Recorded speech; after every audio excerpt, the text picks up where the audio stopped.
Oh, good morning, beautiful people. Welcome back to the second hour of LoveBabz, Love Talk. I'm delighted this morning because I get to have my soror, Lindsay Arundel. She's an Emmy Award winning journalist. She's a preacher and entrepreneur. And she is also serving as the acting senior pastor at Spring Glen UCC in Hamden. She just graduated from YDS, but she's going to be with us for another year because she's picking up some more degrees. And she has an amazing book out, which I meant to grab in my room and I didn't grab. Damn it.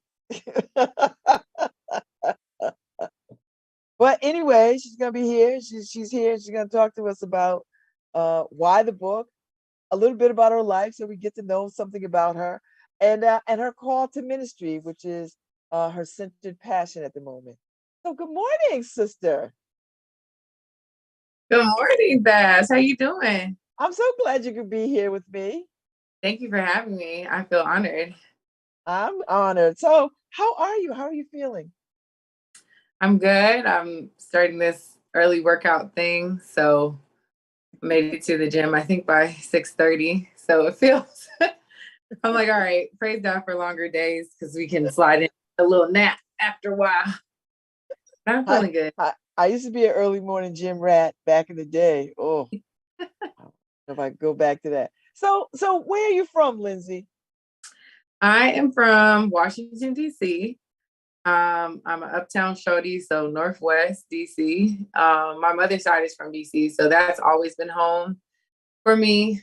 We did move around a bit when I was younger, so I lived in Santa Fe, New Mexico, like in the mid '90s, Mhm. and then we did a brief stint in Raleigh, North Carolina, which my paternal grandfather was there. And then when my parents got separated and divorced, we moved back to the DMV in 2001. So actually, my 11th grade or 11th day or 10th day of fifth grade was September 11th, which was pretty wild. So quite a Wow. time that, yeah. Wow. Wow. Wow. Wow. Okay, so you went to high school in DC. Technically Montgomery County. Okay. don't All right. send for don't send for me, no. My brother and I were the first generation not to go to DC public schools on my mom's side, and I was salty about that because I really wanted to. I mean, I of course DC is mine to claim, but not having that DC public schools experience, I wish I could have. But yeah, we so just outside of DC in Silver Spring, Maryland, is where I went to Okay. high school. hmm And where'd you go to undergrad? Undergrad, I did at Northwestern. I studied broadcast journalism and African American studies. So that was my first time in the Midwest. And that is where I pledged Delta. Shout out to the Theta Alpha chapter. So Yeah, you always knew you wanted to be in journalism. Like, what was it about? Because you're a journalist. that's right. Okay. And so, how I old were you wanted to be a journalist? Like, how did you come to journalism? Yeah, when I was little, I was always writing, um, whether it was poetry or short stories.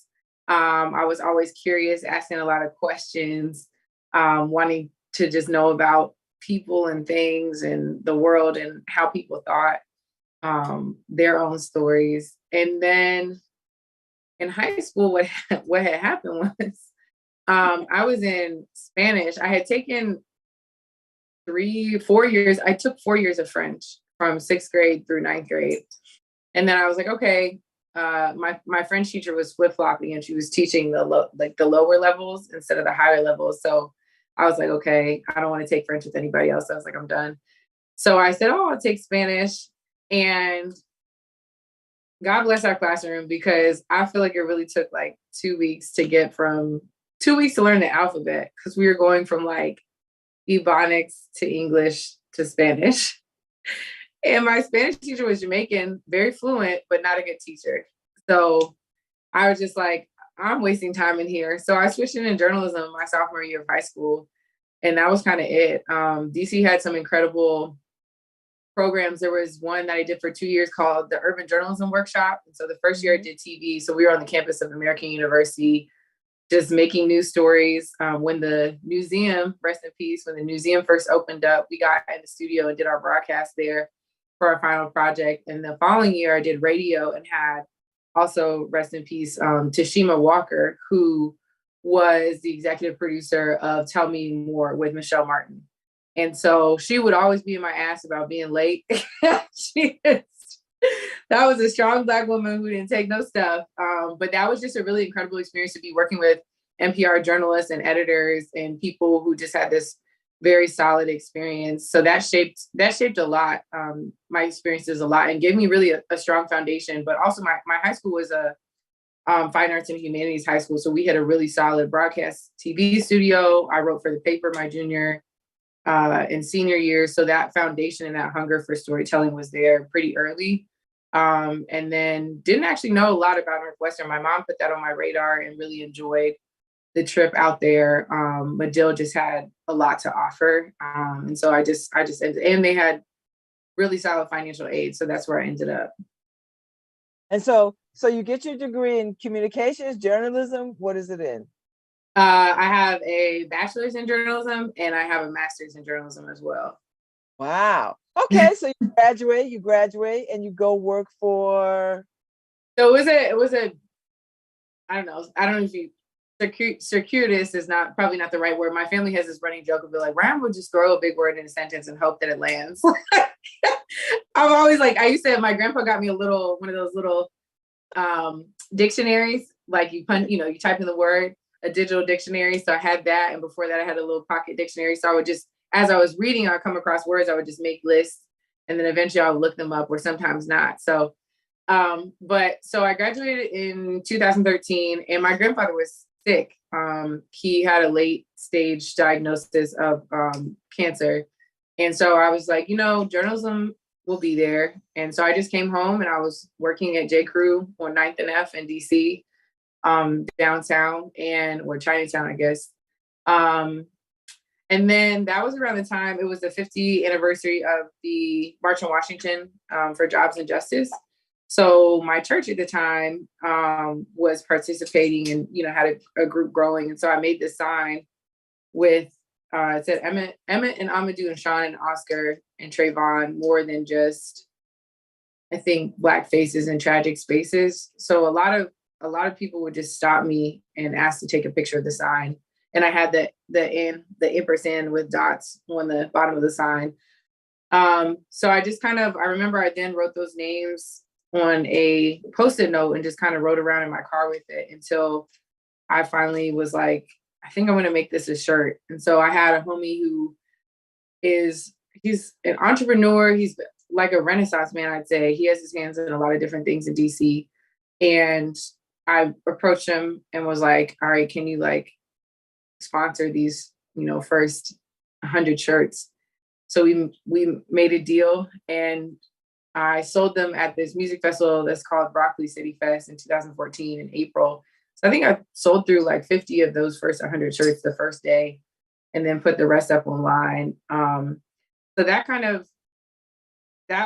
the brand was called Gloss Rags. The shirts was called the In Counting collection. And then I had this alter ego that I fashioned for myself that started with the nickname, which was Randy Gloss, that some friends in Brooklyn gave me. And so I was being Randy real heavy for a few years. And then the list just kept getting longer. And I eventually the list for names on the shirt. Yeah, we were memorializing. For the first 6, we had Emmett, Amadou, Sean, Oscar, Trayvon, Jordan, and Mike and Emmett, Amadou, Sean. That's right. And then we added Mike Brown and Ezell Ford and Eric Garner this summer by August of 2014. So we started in April of that year and then added more names. And then that same August, we rolled out a list of women's names and Black women and girls. And it just kept growing. And I didn't realize at the time, how much of a toll that was taking on me and my mental health. But I just kept at it. And then I remember by the time Freddie Gray was murdered, which was 2015 or 16, the list was at the bottom of the shirt. There were 17 names. So then when Alton and Philando were murdered, their names had to go in the back. And so the top of 2016, I was experiencing a lot of anxiety and depression because of the business. And I didn't necessarily feel like my life was at a standstill, but I think it felt like I was overwhelmed with something that I had created, and didn't really know what to do about it because it had brought me a level of kind of success and visibility that I wasn't anticipating. But meanwhile, I was like working at my high school as an in-school suspension coordinator. And then one of my homegirls, my pro fight, Naima, she was really, for 2 years, she had been like, come check out Berkeley, come check out Berkeley. And I was like, I don't want to go to grad school. I don't want to take the GRE. And she's like, Berkeley doesn't have the GRE.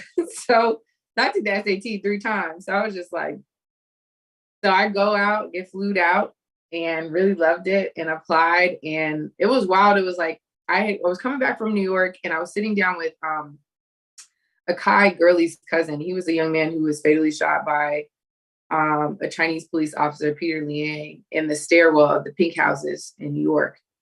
And she had reached out and had thanked me because she said a lot of people kind of glaze over my cousin. He's not one of the bigger names.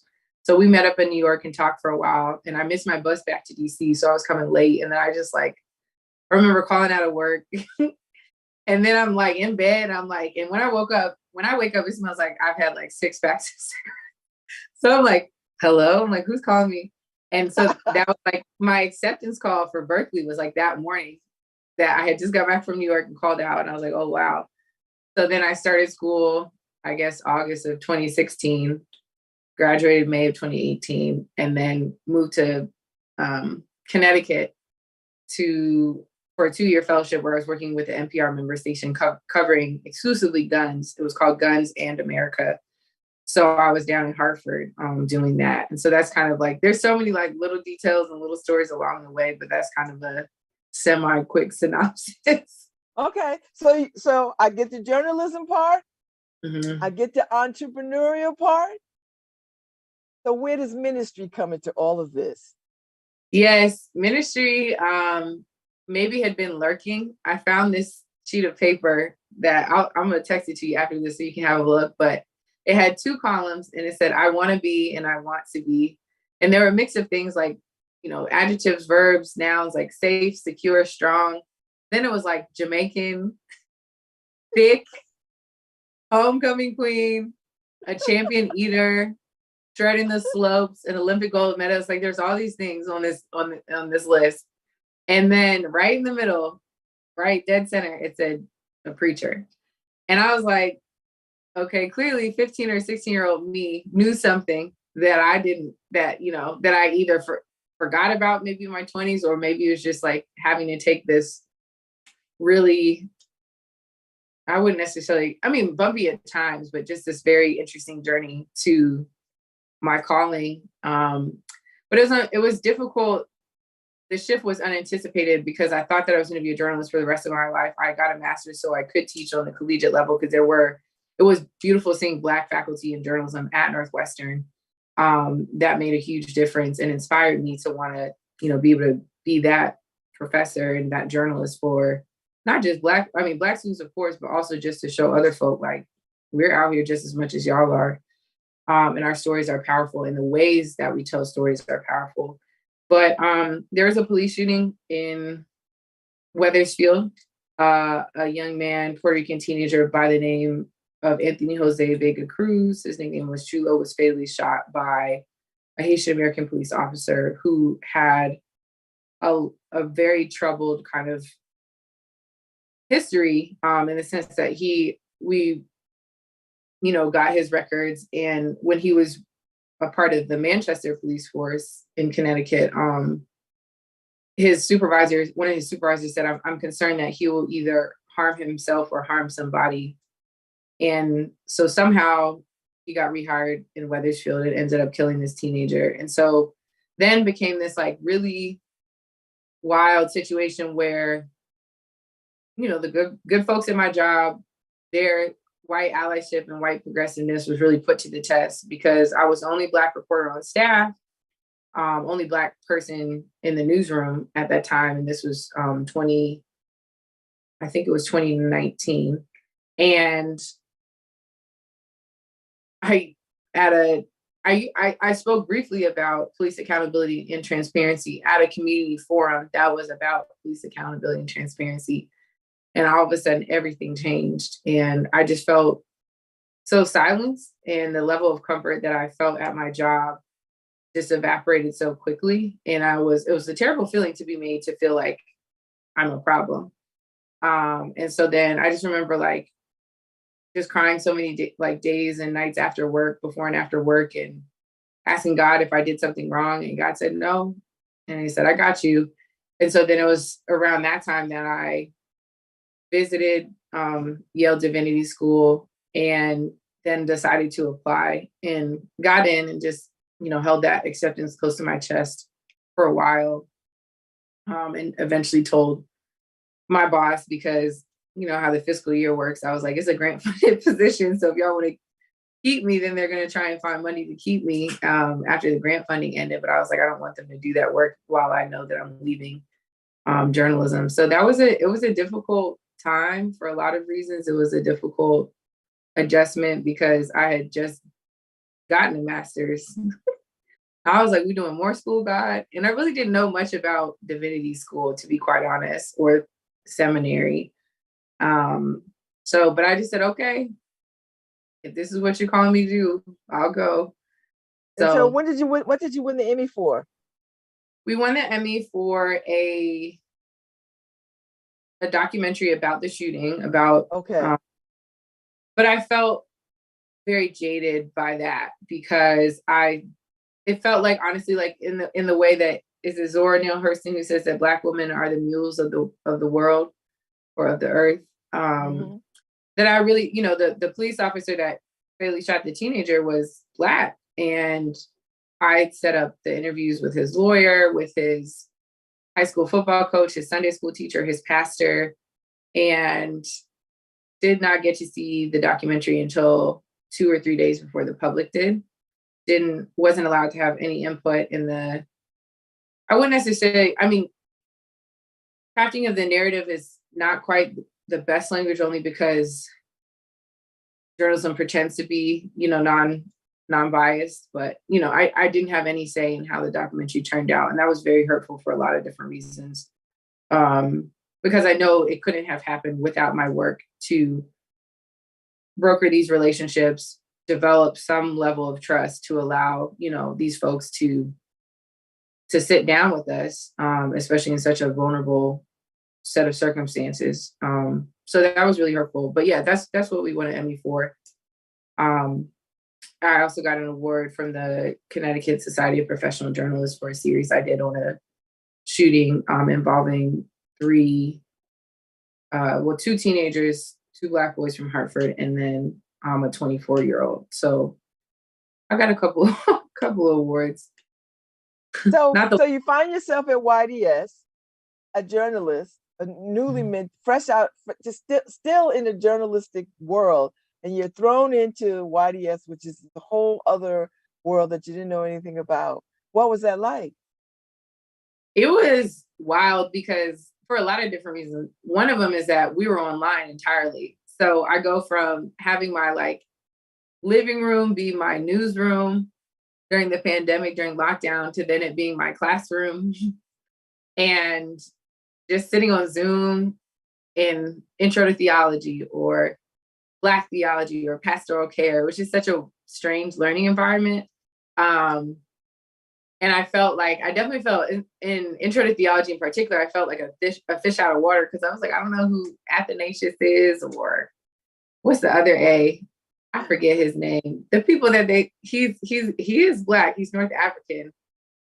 I forget his name, some theologian. And, that shows you how much I retained from that class. But it was wild. But then I also felt like, knowing my brain, I was like, I'm going to take, the good thing about YDS is that they don't have a class sequence, really. It's not like you have to take this class your first year and then this year second and that year third. You can kind of choose your own adventure to an extent. And so I was like, if I'm going to take these classes, I'm going to take what is going to keep my interest. So I took Black theology with Dr. Everett Marshall Terman. I took Black preaching with Dr. Danielle McCrae. And then pastoral care was decent and it was helpful. But it was just interesting. I was just like, what's going on? And I think about, I just moved to campus in August for my third year. And I was like, how was I writing papers alone in my home, like by myself? And I think because when I was here this year, I was just like, so you see people in the library, or I don't really go to the library, but people around campus writing, working, laboring together. And I was like, I was doing this solo, like that's crazy to me. But here we So, are with it. so part of your YDS experiences calls you to be in somebody's church, and right now you are the acting senior pastor at Spring Glen UCC, which I'm a UCC. I've come to hear you preach, and you are a very fine preacher. So talk a little bit about, because you're not UCC, your I'm roots. PNBC. Pardon? Progressive National Baptist. Oh, I didn't even know there was such a thing. So once upon a time, Are you created that? You creating that, like you are shepherding people to that? Because I've never heard of progressive and Baptist in the same sentence. yeah, I need to get my dates right. But basically, what had happened was there was National Baptist, and then even though how we're taught history is such that we're taught to believe, or the narrative is that the Black church was always on board with the civil rights movement, that it was the hub of organizing in the revolution at the time. But really, there was a lot of tension because there were some Black folks who just felt like there was too much to risk, too much on the line for them to really be fully involved, because there was violence, even with, non, or what is it called? I guess nonviolent activism, the marching, things like that, where they were not physically engaging with, they were just protesting. There was not any interaction with police or Klan or anything like that. They were really being attacked. So there was a group of clergy and church folk who said, we're down with King and his brand of activism. And then there was another group that were like, we're not down. And so when they split, NBC was not down, and progressive PNBC was down with King and the civil rights movement. And so that's how that came about. But it was a big deal. It was a big deal at the time when it happened. So I want to say it was maybe the early 70s. I need to look that up. But so that's what I'm a part of PNBC. But this also was, God literally was like, here with Spring Glen, because I was like, I need you to stop ducking, dodging, like trying to run back to these things you used to do. Like I used to be a camp counselor, so I had applied and used to work in hospitality. I applied to like work for the Yale Young Global Scholars Program as like a res life manager for the summer. It's like 8 weeks. I was like, yeah, it'll get me through the summer. Cool. I was like, here's a church. What? And so I did not apply for this job. Like I had an interview, of course, sent my materials over, and then it was pretty much a done deal. So I was like, Lord, I guess you did answer my prayers.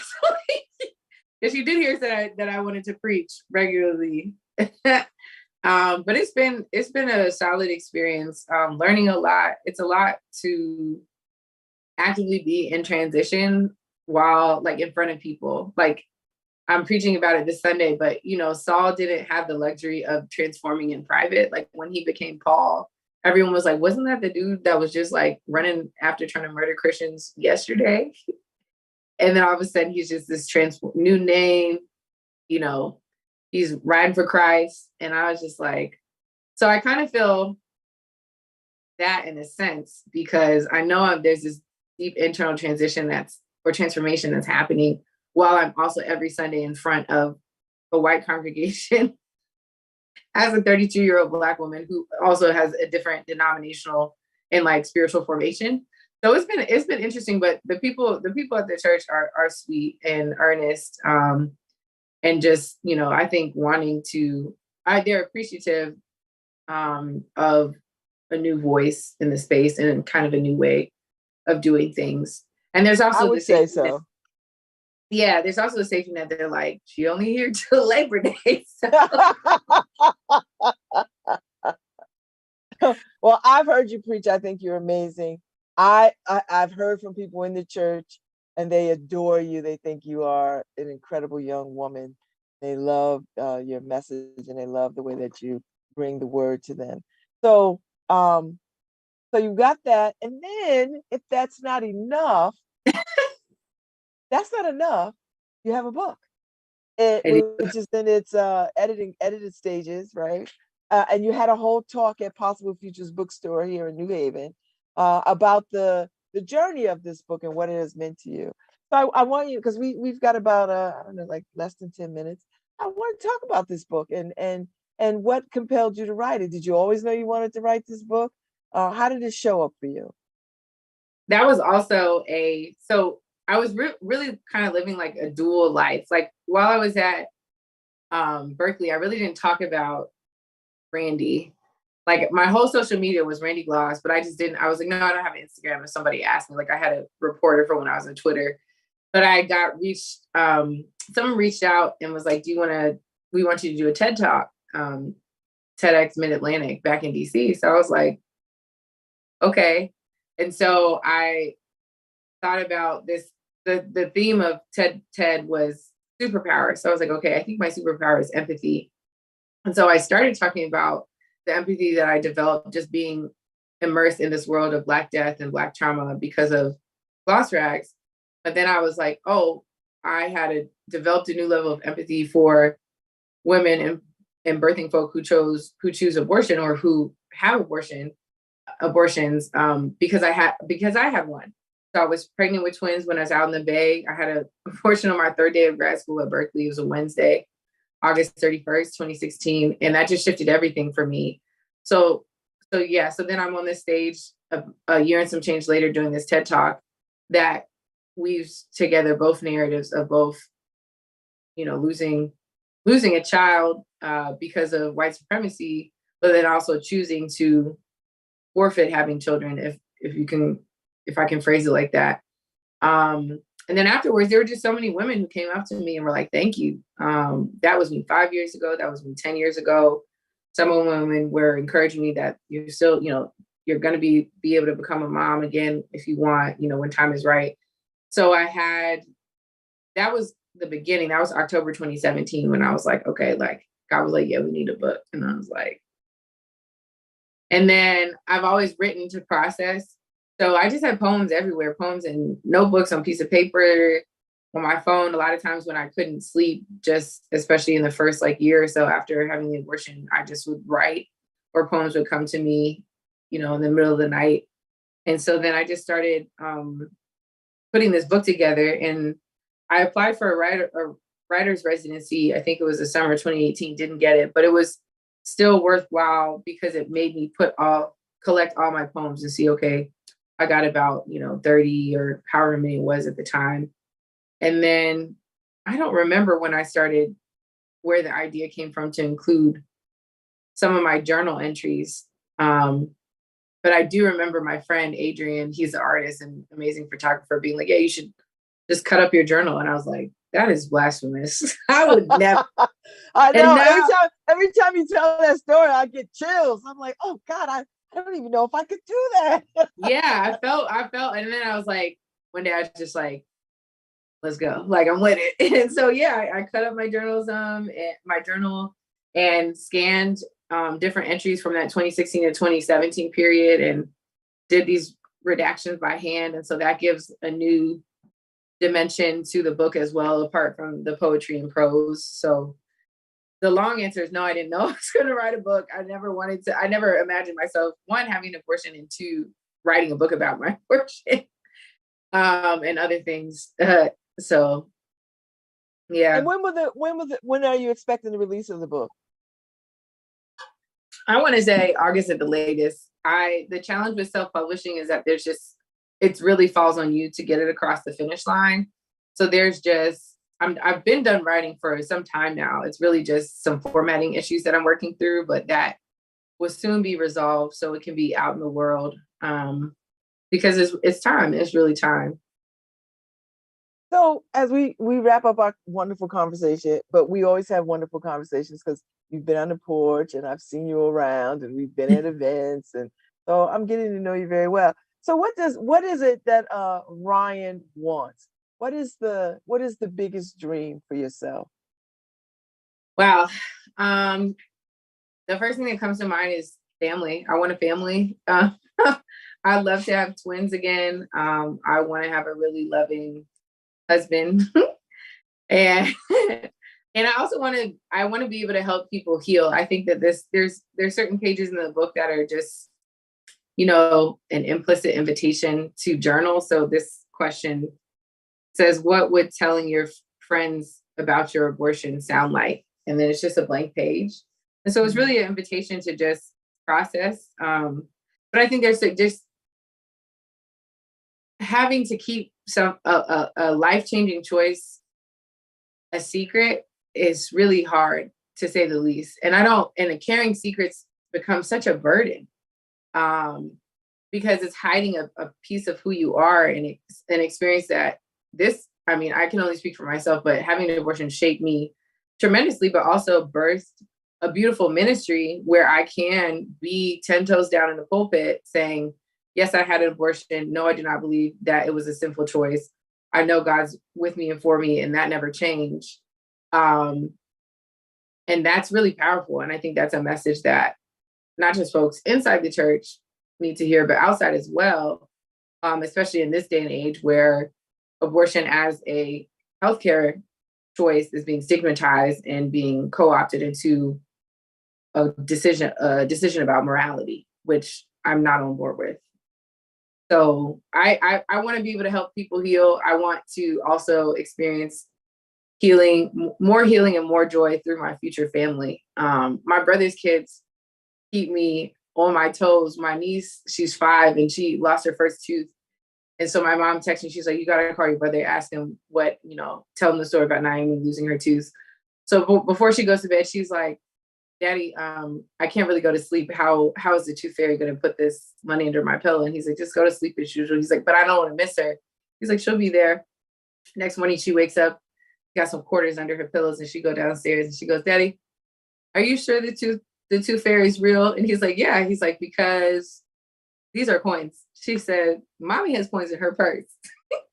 She said, I don't. He said, well, yeah, there's other currencies, other countries that use coins that are actually $1. She goes, no, Daddy, the tooth fairy deals in dollars. And she's 5. She is hilarious. I'm kind of with it for that though. Absolutely. She knew something was up. She was like, I don't know about these quarters. Like I was looking for the 5, maybe, That's it. Like, I'm shaking down a tooth fairy. I thought I was going to get a windfall. So yeah. So children, go ahead. They just bring so much joy. And so I'm excited to see kind of that iteration as well. But I'm also here for the journey to motherhood, the journey of healing. It's never a destination, but those are the things that I would hope. And also I think just that when we think about like legacy, it was interesting. So we were at the Frederick Douglass thing, and that statement, that line where it was like, your evil remains, but your goodness like is interred with your bones. But I don't want my goodness to be buried. I want my goodness and the love that I can show to people to last. And so that's really what I would hope, is that when people maybe think about me when I'm gone, that like, oh, Ryan, she really knew how to love on people. Even when it's difficult. Sometimes love is like, I because I love you, I have to say this to you. And you might not want to hear it, might make you uncomfortable. But because I love you, I have to say that. And that's true in preaching. That's true in your personal life, professional life. But, I think telling the truth is a loving and revolutionary act. And I always tell people it starts with telling myself the truth first before I could tell anybody else a damn thing. So, well, I'm so glad that you got to come on and talk to me this morning. We have all summer together. I know I'll see you. The next year, we have a whole year. A whole year before you go off to parts unknown and do the thing that Ryan is called to do. As I say to people, I serve a God that calls and sends. So I know you serve a God that calls and sends, that will call you or send you somewhere. So I'm delighted we had a chance to have this conversation. I look forward to many more conversations with you. Thank you, Babz. It's been a joy, and I appreciate you so much.